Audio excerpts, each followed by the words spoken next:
kala neɗɗo marɗo ande ka ɓernde makko, kala neɗɗo marɗo sunde ko ɓe wonɗe yewtugol ɗo hande. Hara sunde maɓɓe nden ko honɗum, ande maɓɓe nden ko honɗum, ko neɗɗo tawɗo consciencieusement hakkille makko ɗen no frappude mo fi bonnereji ɗi o bonni Allahu rabbu samawati wal ard, ɗi kanko tigi o joɗoto o miijito depuis o hellifa. Bonnereji ɗi o bonni o wiyeteɗo Allah, bonnereji ɗi o bonni ngutagu Allah, o joɗo o miijito, yarli himo mari lawol no o wawata ittirde ɗiɗo probléme ji, ɗiɗo andeji, ɗiɗo bonnereji. Yarli himo mari gite ɗe o fondira e Allahu rabbu samawati wal ard. Ko honno o gerdata, o tawɓe ko nden sunde mari, ko nden sunde maapini ɓe, o tawɓe no mari sunde fiwata ɓe tawoy Allahu yawmal qiyama, hara ko ɓe yaaduɓe ɗi hakkeji yimɓe, ko ɓe yaaduɓe e bakkatuji ka Allah.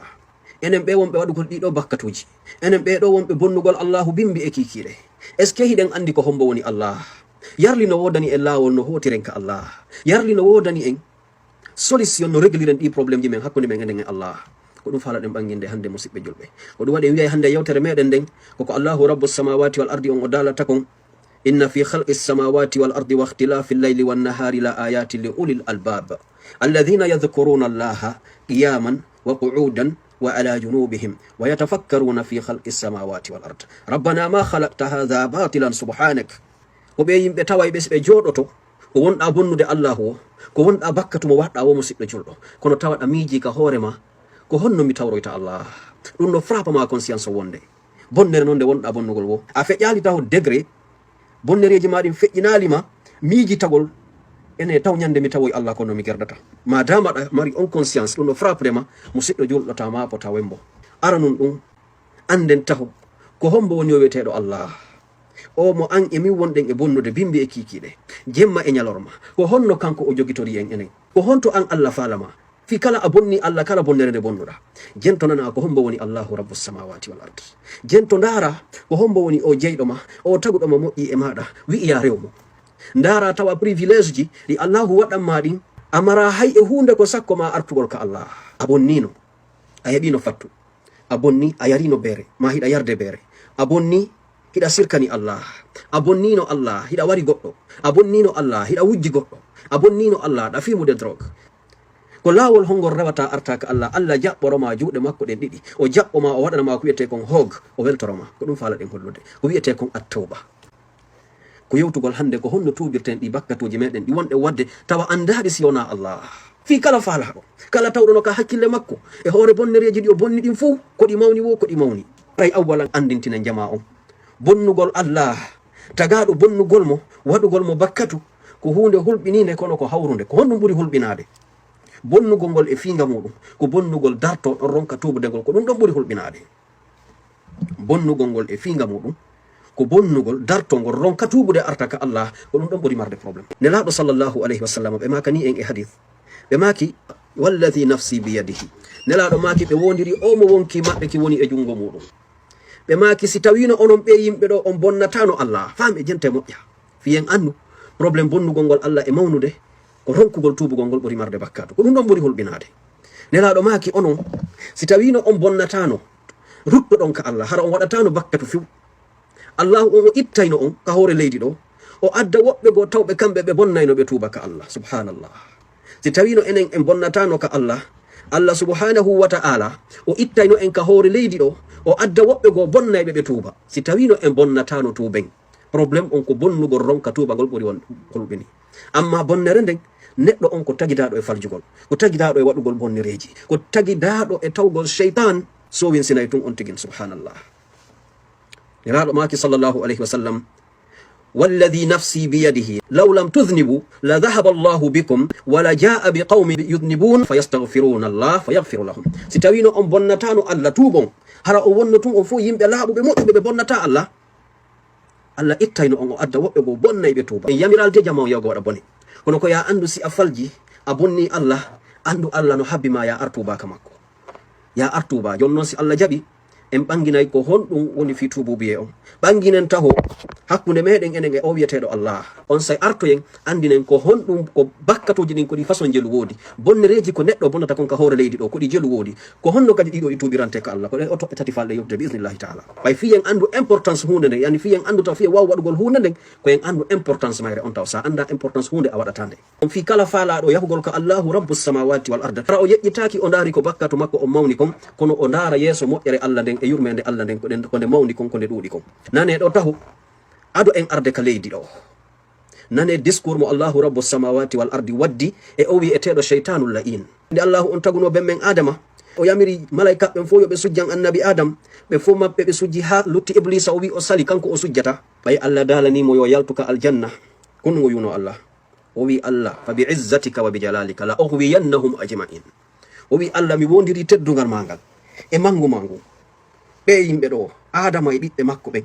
mi bewinayi ɓe mi ardiranayi ɓe nano e ñaamo ha ɓe bewa mi ardiranayi ɓe nano e ñaamo ha ɓe bewa ha ɓe bonnayi kala ko falaɗa ɓe moƴƴinko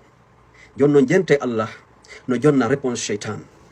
Allah subhanahu wa ta'ala o daali o izzati wa jalali mi wondiri mangu angum e teddugal angal jentola moƴƴa an cheytan an iblis a wi a majjinayi ɓe e jiyaɓe an mi wondiri mangu angum e teddugal angal la aghfiranna lahum ma damu yastaghfirun la ilaha illallah Allah daali mi wondiri mangu angum e teddugal angal ɓay tun a wi a perdinayi ɓe a geray ɓe bonna mi yafantoɓe fanna mahi ɓe wiwde mi yafanoɓe nane golle Allah e mawnugol mum Allah e teddugol mum Allah e doole mum Allah e margol mum yiite jahannam Allah e margol mum malaikatu zabaniya malaika ɓe lettayɓe Allah e piiji ɗum e laamu makko ngun fo o wi cheytan mi wondiri teddugal angal ɓe e yimɓe ɗo yo si ɓe bonni fanna ma hiɓe arde ka am ɓe wiya mi yafanoɓe mi yafantoɓe fanna ma hiɓe tubude ka am mi jaɓanayi ɓe subhanallah ko on ɗum to giya musidɓe julɓe tubugol ka Allah nane golle Allahu rabbu samawati wal ard semmiji tike bonnereji ɗi bonnuɗen Allah depuis fuɗɗiɗen an tun min tun fewno ɗo o joɗɗen ardinen hakkil fota depuis hankin ha duuɓi sappo ɓawo hande anditi ko laabijol bonnuɗa Allah bonnere nde waɗɗa wo bonnere ma nden no nde mawniri wo no nde fotata wo no nde janɗiri wo a bonni Allah nde fanɗima nde janɗi jonno jento Allah on mo bonnuɗa fiya andu ko hombo woni jooma ma an oɗo neɗɗo Allah daali qul ko ayyo Muhammadu wi'u qul li ibadiya alladhina asrafu ala anfusihim wi anam ɓe jiyaɓe am bonnuɓe ha feƴƴintini hoore wonkiji maɓɓe ɗi Allah dalali ɗo qul lil mu'minina wi anan gomɗinɓe Allah ɓen o wi ali qul lil muslimina wi anan julɓe ɓen ko wi qul li ibadiya alladhina asrafu wi anan jiyaɓe am ɓen heferaɓe ɓen no nder ton julɓe ɓen no nder ton porto ɓen no ton ɓale ɓen no ton arabu ɓen kala ɓiɗɗo adama no naati nder abdan lillah Allah daali Muhammad wi anan ɓeɗo jiyaɓe am bonnuɓe bonnereji feƴƴituɗi e hoore maɓɓe la taqnatu wota ɓe taƴo feslir rahmatillah yurmede Allah nden subhanallah wota ɓe taƴo yurmede Allah nden ndey fi hon ɗum inna allaha no Allah yaghfiru dhunuba jami'a Allah ko yafotoɗo bakkatuji ɗin ɗi fop majji o watti jami'an ɗi fop majji so Allah wi'i bakkatuji ɗin fop kon ɗum marɗa ko ittaɗo Allah daali innahu ko kanko Allah woni alghafuru yafotoɗo bakkatu on arrahimu yurmeteɗo on alghafuru rahim kanko woni yafotoɗo bakkatu arrahim huɓuɗo yurmede on subhanallah idan ɗo an ala bakkatu mo marɗa mo immotoɗa ara tawa Allah wi'a Allah mi ardi e o contenaire bakkatu ɗo ma e o bato bakkatu ɗo mi torike ma yafolan sina Allah jaɓante o yafotoma en ara yiwgol ɗum ɗo a andiɗo taho Allah ko moƴƴo Allah ko zur rahma ko huɓa yurmedejo o wi watta en taƴo yurmede makko nden kala bonnere nde marɗen ko o landi en koyen artun ka makko weeɓite bonnere men nde wiyen Allah yo ko min bonnunoma ɗum ɗo jonno mi torike ma accanan mi torike ma yafolan ko ɗum petto landi en Allah daali wa huwa alladhi ko kanko Allah woni on yaqbalu tawbata mono jaɓa tububuye an ibadihi immorde e jiyaɓe makko ɓe ko kanko woni jaɓanowoma tububuye an oɗo bandirawo bonnuɗo deedi ma heɓuɗo fattu waɗowo zina an oɗo gorko jaatiɗo oɗo jiwo redinimo bonni ɓiɗɗo on ma ɗum heɓinimo fattu an oɗo gorko yeyowo cocaine an oɗo gorko fimowo drogue an oɗo jiwo makkiyotoɗo weeɓito e yaasi an oɗo jiwo yeyitotoɗo an oɗo yeyowo beere an oɗo kala waɗowo ko waɗata haysi ko neɗɗo warɗa ha ko neɗɗo warɗa Allah daali inna allaha yaghfiru dhunuba jami'a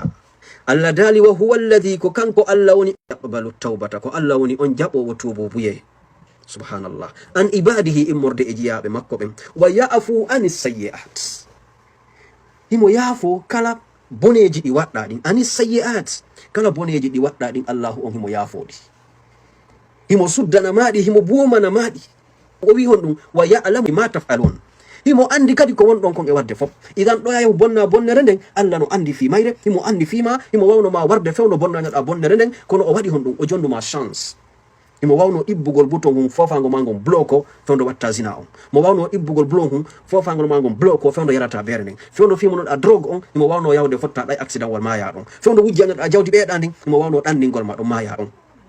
sibbe julbe ko laabi jelu yi'eten hibe wi'a goddo no mayi e hore debbo walla debbo no mayi e kanyum e gorko taybe waludi laabi jelu yi'eten dum ya anda on Allah jo waddo dum himo wawno ma wadde dum an kadi fewndo an asiga den golle anda on Allah jo waddo dum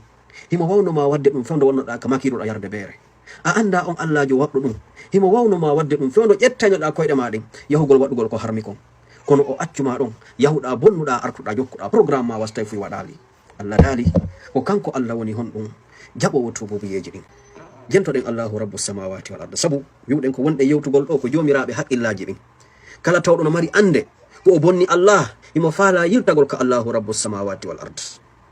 o kala tawdo no bonni Allah himo faala artude himo miji ko honno Allahu on jabiranta mo tubu biye ko o wonde yewtugol do anda abezo naki yawgol yida e karama ko kaari abezo naki wadugol dum do abezo naki wirtugol hoore ma e julbe ben Allahu jeydo ma on ko on jeyi beeda fu mudum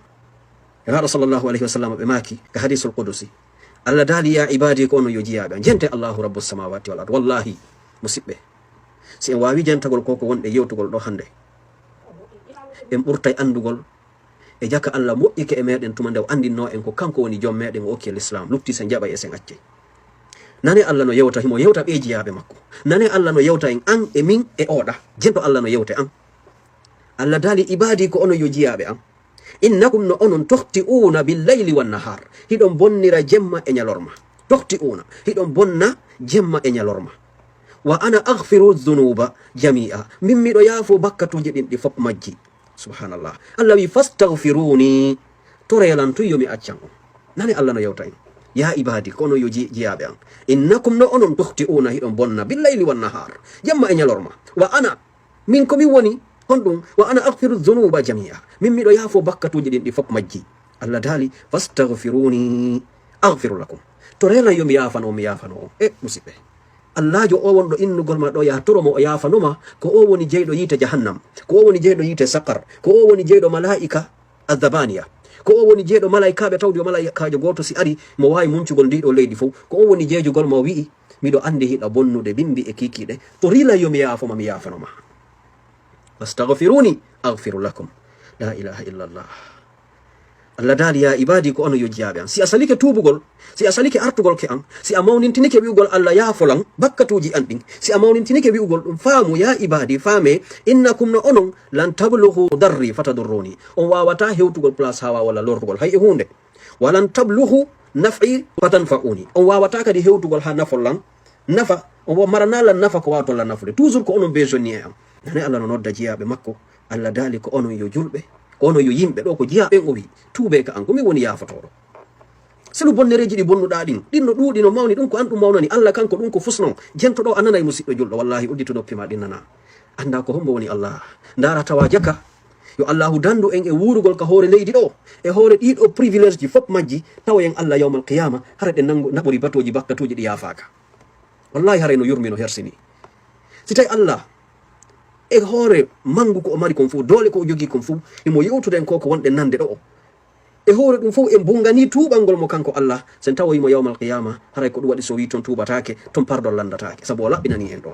ne laado sallallahu alaihi wasallam be maki ko ono yo yimbe ya ayyuhan nas ko ono yo yimbe tubu ila Allah koni tube ka Allah rutte ka Allah awa ande do famon annino min atubu mi do tuba ilayhi kama ko kanko Allah fil yawmi ilayhi 100 marra ne laado maki min on do mi tubay ka Allah nyando nyande ko buri laabi temedere mi wi astaghfirullah Allah yafano lam bakkatuji andi si nelaado mo Allah burni on fu tubi ka Allah laabi temedere musiddo juldo nelaado mo bonnali ha hande Allah subhanahu wa ta'ala nelaɗo ɓe allahu laɓɓini itti kala ko wiyete kon bonnere e muɗum. Si ɓeɗo kamɓe ɓe amali fewtugol Allah ɓe inna Allah mi bonnima accana, Allah miɗo bonnuma accana, Allah sa yafakilam min mara droit natugol aljanna, Allah sa yafakilam mi merita aljanna sabu bonnereji andi. Musidɗo julɗo an e min billahi alayka ko laabi jelu bonnuɗen Allah, ko laabi jelu bonnuɗen Allahu rabbus samawati wal ard. Mo kala meɗen yo miijeto.